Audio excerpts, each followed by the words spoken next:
નમસ્કાર, એશિયાના સૌથી જૂના અખબાર મુંબઈ સમાચારના ડિજિટલ પ્લેટફોર્મ પર આપનું સ્વાગત છે અને હું છું જીગર.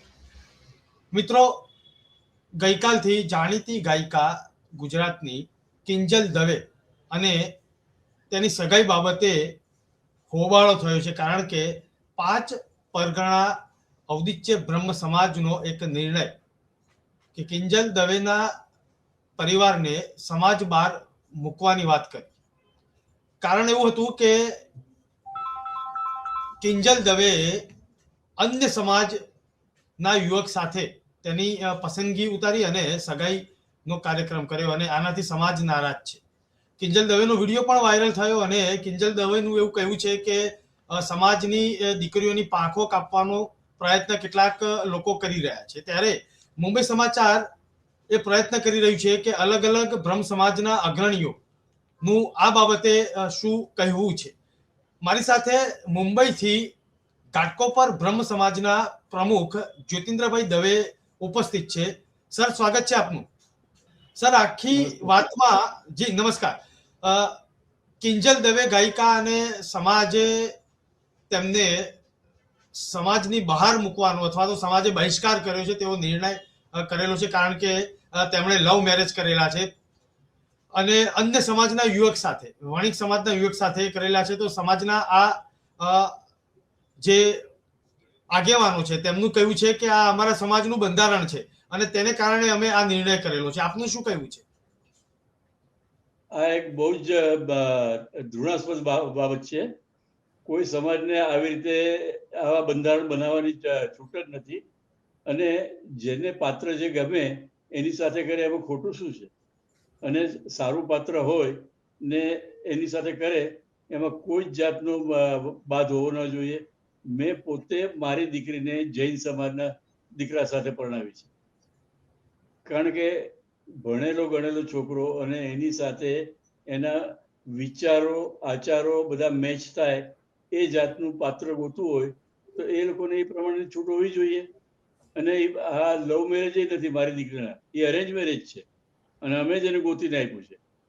એટલે હું બ્રહ્મ સમાજનો હોવા છતાંય એક બ્રોડ માઇન્ડેડનેસ રાખી, વિચારોની એક સારી પેલી રાખી ને આ વસ્તુ થાય એમાં કાંઈ ખોટું નથી.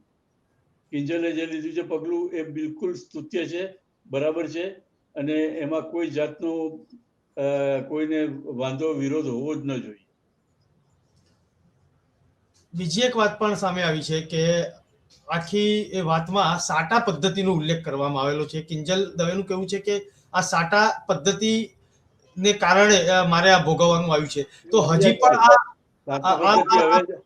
આ જમાનામાં આ યુગમાં સાટા પદ્ધતિ ચાલે જ નહીં.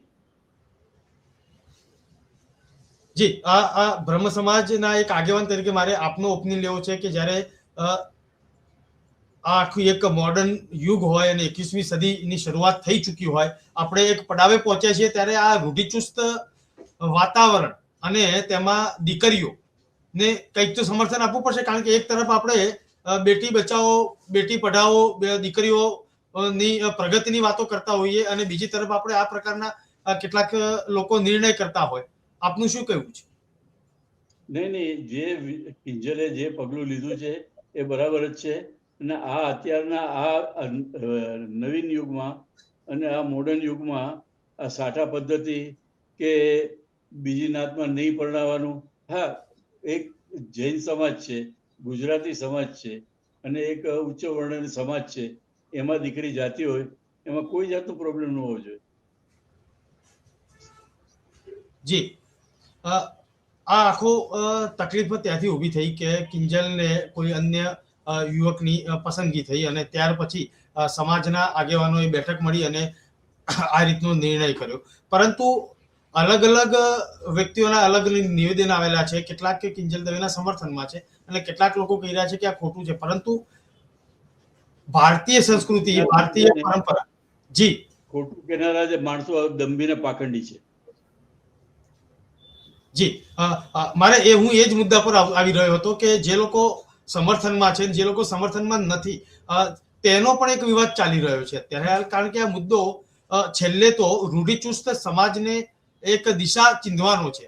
તો આપણે શું કરી શકીએ? એક વડીલ તરીકે હું આપને પૂછી રહ્યો છું કે વડીલો આ સમાજના વડીલો, બ્રહ્મ સમાજના વડીલો હોય કે અન્ય સમાજના વડીલો હોય, તે લોકોએ કંઈક તો વિચારવું પડશે ને કે રૂઢિચુસ્તતા જે છે આખી સમાજમાં તેને ક્યાંક તિલાંજલિ આપીએ, કંઈક આગળ પગલું ભરવું પડશે. હા, જરૂર જરૂર. આ બાબતમાં વિચાર માગી જ લે છે.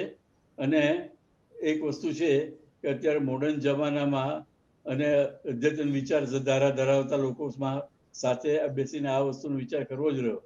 કારણ કે જો તમે એક શું કહેવાય કે આ સંતો ને મહંતો જે બધા પ્રવચનો કરે છે ને લોકોને જ્ઞાનને આપે છે, એમના છોકરા છોકરી મુસલમાનમાં પરણી જાય તો એ લોકો એને પગે લાગવા જાય છે ને. એ શું બતાડે છે કે એ લોકો એ વસ્તુને સ્વીકારે છે કે ભાઈ હિન્દુ સમાજની બહાર દીકરીને આપવામાં આવે અને ત્યાં પણ એ જાતનું ઓલું કરીને પાછા એ લોકોને તમે તમારા સંત ગણો, તમે એને પૂજા કરો એની. એ કેટલું પેલું કહેવાય. જી, આખી વાત જ્યારે કિંજલ દવેની આપણે કરતા હોઈએ ત્યારે મારે એ પણ સમજવું છે કે આ જે નિર્ણય 5 પરગણા ઉદિત્ય બ્રહ્મ સમાજે કરેલો છે, સાથે સાથે અલગ અલગ બ્રહ્મ સમાજના આગેવાનો પણ આપની જેમ જ વાત કરી રહ્યા છે. તો ઘાટકોપર બ્રહ્મ સમાજના આગેવાન પ્રમુખ તરીકે મુંબઈ સમાજ એક ચોક્કસ આપને સવાલ પૂછે છે કે આપ ઘાટકોપર બ્રહ્મ સમાજના પ્રમુખ તરીકે આપનું સ્ટેન્ડ અને આપનું જે એક વાત આવી કે અમે આ સમર્થન કરીએ છીએ, પરંતુ ત્યાં આગળ સમાજ વ્યવસ્થા કેવી છે? ત્યાં આગળ એકબીજાના પરિવારોમાં અથવા તો અન્ય સમાજમાં લગ્ન કે તેવું થાય છે ત્યારે કોઈ વિરોધ કરે છે? આ પહેલા કોઈ વિરોધનો વંટોળ ઉભો થયો હોય તેવું કંઈ જાણવા મળેલું છે? ના ના, અમારા સમાજમાં ઘણા લોકોના આવી રીતે ઇન્ટરકાસ્ટ મેરેજ થયેલા છે. પણ એક વસ્તુ છે કે જ્યારે અમે સમૂહ લગ્નનું આયોજન કરીએ છીએ ત્યારે અમે એક વસ્તુ રાખીએ છીએ, એક ધોરણ કે ભાઈ બ્રાહ્મણના દીકરા બ્રાહ્મણની દીકરીને પરણે કે બીજી જ્ઞાતિને પરણે એનો વાંધો નહીં, જો એ બ્રાહ્મણ કુળમાં આવતી હોય તો. જી જ્યોતિન્દ્રભાઈ, આપ મુંબઈ સમાચારમાં જોડાયા અને આ બાબતે આપે ખૂબ સરસ રીતે વાત રજૂ કરી, તે બદલ હું આપનો આભાર માનું છું.